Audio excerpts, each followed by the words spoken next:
du côté des colos, qu'est-ce qu'on dit? Ce que je dis, c'est d'abord une question. J'entends le MR, le CDH, le PS, qui sont au gouvernement fédéral, qui ont mis en œuvre le plan Watley, dire qu'ils s'y opposent et qu'ils trouvent que c'est un mauvais plan. Pourquoi est-ce qu'il faut attendre les élections pour l'arrêter? Pour vous, il faut changer ça maintenant. Mais commençons par arrêter ce qui est dénoncé par tout le monde et puis travaillons dans des solutions structurelles qui effectivement doivent se baser sur un élément qui est pas de survol des zones densément peuplées. Et je voudrais attirer que quand, autour de la table ici, on dit qu'il faut répartir les nuisances, c'est bien cette logique-là qui fait en sorte qu'aujourd'hui, on survole partout dans Bruxelles. Les gens deviennent dingues. Est-ce qu'on sait ce que ça représente de ne pas dormir? Les gens, quand on relit leurs mails, on est tous interpellés par rapport à ça, on se rend bien compte que ça touche à quelque chose d'extrêmement profond. Et donc, commençons par arrêter ce plan. Et puis, pour la prochaine majorité, travaillons à une solution structurelle, effectivement, le plus rapidement possible. Mais donc, ça veut dire de nouveau des avions sur les communes qui le sont moins survolées aujourd'hui. Attendez, on ne va pas faire tous les débats sur le survol de Bruxelles. Je veux être clair, moi je veux être clair dans ce débat.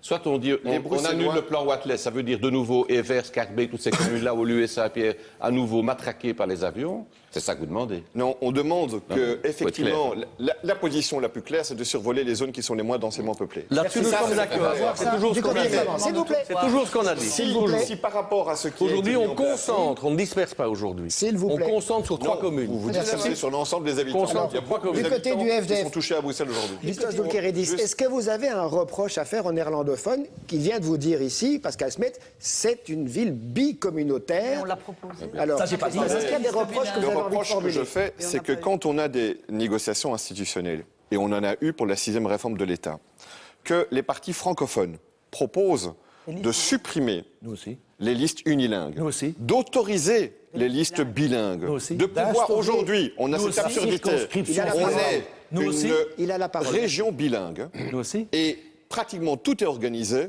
pour que ça ne soit pas bilingue. On ne peut aujourd'hui pas organiser d'écoles bilingues.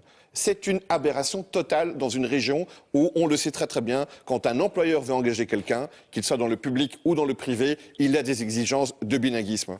Et donc, on ne peut pas avoir deux discours. On ne peut pas avoir un discours ici, dans les plateaux, quand on s'adresse aux Bruxellois francophones, où on dit « nous, on est géniaux et nous, on est très sympathiques et d'ailleurs, on veut défendre un fait régional commun », et en même temps, là où ça se décide, au niveau fédéral, prendre des décisions qui vont, ou au gouvernement flamand, quand on fait des recours sur des décisions qui concernent le quotidien des Bruxellois, l'enseignement, faire exactement l'inverse. A proposé, on a mis sur la table la possibilité des listes bilingues. On a mis sur la table. C'est vrai, le CDNV, NVA ont refusé. C'est vrai. Joël me donne raison, on a proposé. Vous êtes prêt à supprimer les commissions communautaires et qu'on renvoie les compétences à la région? Oui, c'est dans notre programme. La VGC, la COCOF et la COCOM pour envoyer tout à la région, par exemple.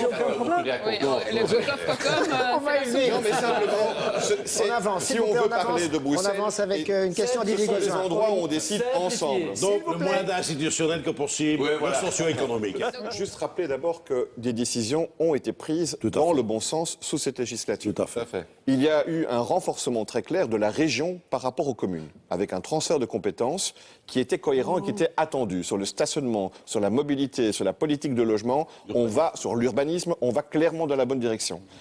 Est-ce que Bruxelles a plus d'élus que dans d'autres régions? Monsieur Smet, je voudrais que sur cet argument, vous soyez correct, simplement correct. Pour moi, on peut diminuer encore le nombre d'élus. Il n'y a pas de difficulté. Mais de dire qu'à Bruxelles, c'est pire qu'ailleurs, c'est vrai. Il y a autant d'élus partout, dans tous les autres agglomérations de il y a plus d'élus qu'à Bruxelles. Mais ça ne veut pas dire, Monsieur Smet, que je refuse qu'on parle de ça. Et si on a beaucoup de députés à la région bruxelloise, au Parlement, vous savez aussi que c'est parce qu'il fallait organiser, ce que je respecte, une représentation des partis néerlandophones. C'est comme ça qu'on a gonflé le Parlement et qu'on est passé de 75 à 89. Très moi, on fait un retour en arrière quand vous voulez. Non, mais le débat sur la taxation, c'est le débat ringard par excellence qui est réutilisé à chaque élection et qui finalement n'apporte strictement rien comme solution. Pourquoi? Parce que, mais non, mais encore une fois, ne vous inquiétez pas. Moi, j'ai aucune difficulté à faire en sorte qu'on diminue, par exemple, les avantages que vous donnez, notamment sur la spéculation à court terme, et qu'on avantage davantage le travail. Là-dessus, j'ai aucun problème. Mais pour le reste, les entreprises à Bruxelles, qu'est-ce qu'elles apprécient ? Bruxelles est ce qu'il y a de plus positif dans ce pays. C'est le nom le plus connu partout dans le monde. Forcément, elles ont envie d'être à Bruxelles. Et donc, il y a des problèmes de mobilité, mais là où nous devons intervenir, c'est de faire en sorte de soutenir toutes ces entreprises à se moderniser, à être dans des activités qui sont des activités de demain, et qui vont pouvoir créer de l'emploi. Les alliances emploi-environnement qu'on a lancées avec le gouvernement, avec Rudy Vervoort, avec Céline Frémaux, avec Evelyn Luttebroek, sur l'environnement, sur l'alimentation, sur les déchets, sur l'eau. C'est là qu'on crée de l'emploi et de l'emploi pour des Bruxellois. Et il y a encore deux secteurs, je terminerai par là, qui sont extrêmement importants pour Bruxelles. C'est le secteur du tourisme, qui est un des secteurs qui donne énormément d'emplois, notamment à des personnes qui n'ont pas besoin de grandes qualifications pour y travailler, et le secteur de la culture, qui est une thématique dont on ne parle pratiquement jamais et qui est pourtant essentielle en termes d'emploi et en termes de dynamisme économique. Merci. Chez Écolo, Zoé Genot a déclaré quand même qu'il valait mieux travailler sur l'activation des chômeurs, qui va viser directement les Bruxellois, plutôt que de baisser les cotisations sociales, par exemple, ou d'avoir des mesures fiscales. Je pose la question à Christophe Zoukerdis, s'il vous plaît. Parce qu'on parle de création d'emplois. Aujourd'hui, il y a surtout beaucoup de personnes qui ont peur de perdre leur emploi. On parle de personnes qui sont au chômage ou qui ont une indemnité, et qui ont peur de perdre cette indemnité alors qu'on ne crée pas suffisamment d'emplois auxquels ils peuvent réellement postuler.